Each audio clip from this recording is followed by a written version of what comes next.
Okay, this video is going to be focused on factoring special products. So go ahead and pause this and copy these formulas down in your notebook. The difference here is that notice we only have two terms. So it's not a regular polynomial, it's a binomial. There's just two. This formula works if you have perfect squares, meaning you can take the square root of these two numbers evenly. And it only works when they are being subtracted. So if this was a plus, you could not use this formula. And you take the square root of the first number, square root of the second number, and make one minus in the middle, one plus in the middle. Next, for cubes, if you notice that you have two perfect cubes, then you have a difference formula when they're being subtracted and a sum formula when they're being added. And you'll notice here, I don't know if you guys have heard of SOAP, but that means same, opposite, always positive. So notice how this sign is subtracted.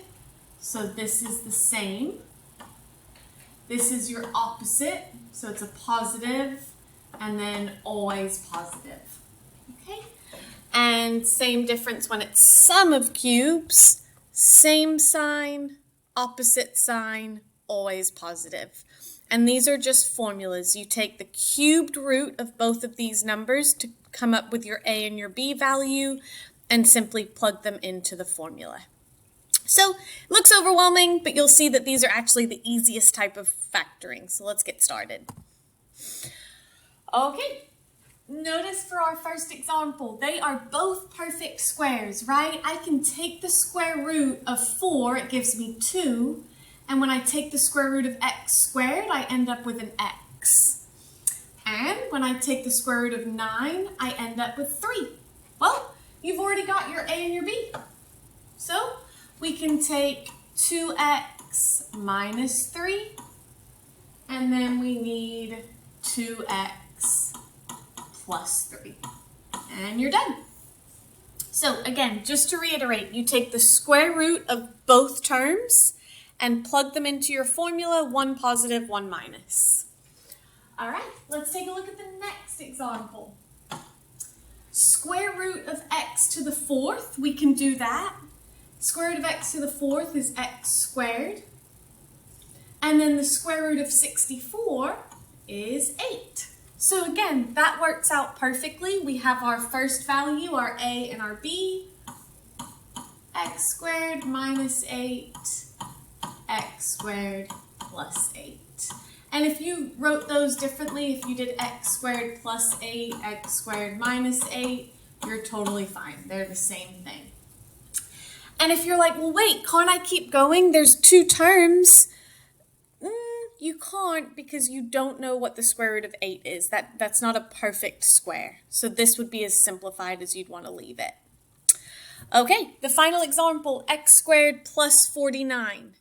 You're like, oh, perfect. I've got two squares. I can take the square root of x squared, that's x. I can take the square root of 7.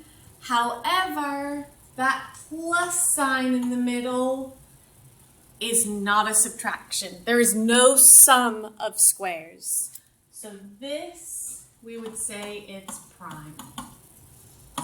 Okay, the only formula works if there is a subtraction sign. So don't get, this one's kind of tricky. All right, let's do the next example. Now we're going to do sum and difference of cubes. So again, we have two terms. However, you'll notice that our exponent has a 3. So instead of taking the square root, we're going to take the cubed root. Okay. Cubed root of x cubed is x. Cubed root of 8 is 2. So we now have our values for A and B. And we need to come to our formula and think, are we going to use difference of cubes or are we going to use sum of cubes? Well, for this first one, it's a sum. There's a plus sign in the middle.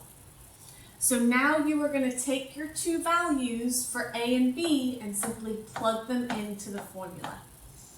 All right, So my first is just going to be x plus 2. Next up, we have a squared. So you're going to take this value and square it. Minus a times b. So multiply 2 times x. Plus b squared. So plus b squared, 2 squared gives you 4. And you're done. So it really is simply plugging everything into these formulas down below. All right, let's do one more. Now we have a cubed minus 27. So let's find out what our two values are.